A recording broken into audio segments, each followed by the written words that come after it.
നമസ്കാരം. വളരെ സന്തോഷത്തോടു കൂടി തന്നെ നമുക്ക് പറയാൻ കഴിയും, പുതിയ ഒരു അക്കാദമിക് വർഷം കൂടി കടന്നു വരികയാണ്.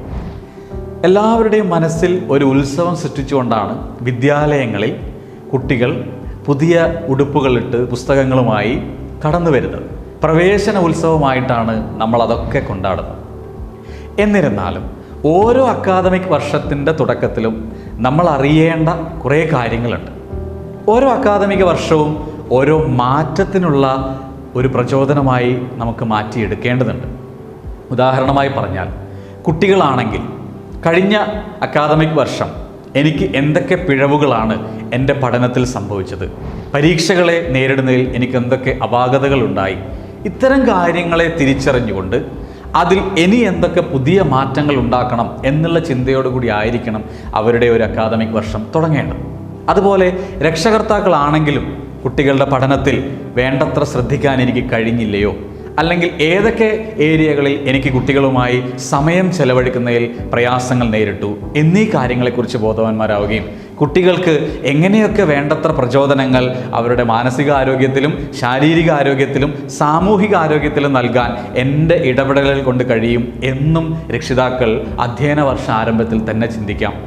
അതുപോലെ അധ്യാപകർക്കും എൻ്റെ കുട്ടികളുടെ അധ്യയന രീതി, എൻ്റെ ക്ലാസ് ടീച്ചിങ്, അതിൻ്റെ ഒരു മെത്തഡോളജി എന്തെങ്കിലും മാറ്റം വരുത്തണമോ, അല്ലെങ്കിൽ കഴിഞ്ഞ വർഷം പാഠഭാഗങ്ങൾ തീർക്കുന്നതിൽ എനിക്ക് എന്തെങ്കിലും പിഴവുകൾ സംഭവിച്ചിട്ടുണ്ടോ, അല്ലെങ്കിൽ എന്തൊക്കെ മാറ്റങ്ങളാണ് പുതിയ പഠന രീതികളുമായി ഞാൻ മുന്നോട്ട് വരുമ്പോൾ ഞാൻ മുന്നൊരുക്കങ്ങളായി കൊണ്ടുവരേണ്ടത്, അതെത്രമാത്രം കുട്ടികളെ പഠനത്തിനോട് വളരെ ഉത്സാഹമുള്ളവരാക്കി മാറ്റും എന്ന ചിന്തകളിലുമാണ് അധ്യാപകരിൽ മാറ്റങ്ങൾ ഉണ്ടാക്കേണ്ടത്.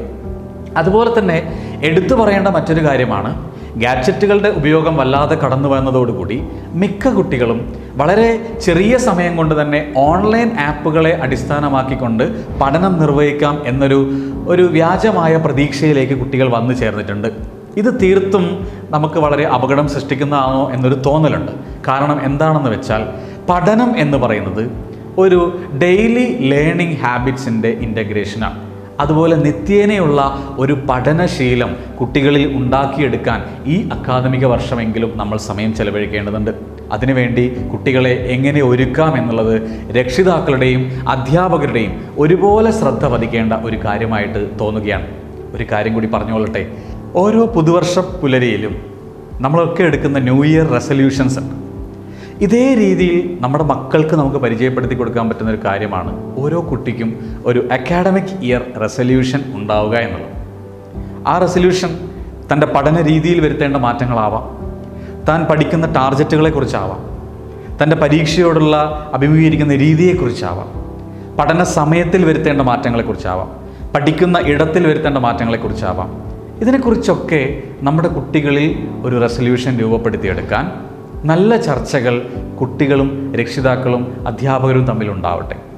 അങ്ങനെ രൂപപ്പെടുത്തിയെടുക്കുന്ന ആശയങ്ങളെ അവരുടെ നിത്യേനയുള്ള ശീലങ്ങളുടെ ഭാഗമാക്കി മാറ്റി നല്ല ചലനാത്മകമായ ചേഞ്ചസ് നമ്മുടെ കുട്ടികളുടെ ജീവിതത്തിൽ ഉണ്ടാവട്ടെ. അതിനും അക്കാഡമിക് ഇയറിൻ്റെ ആരംഭം ഒരു പ്രചോദനമാവട്ടെ.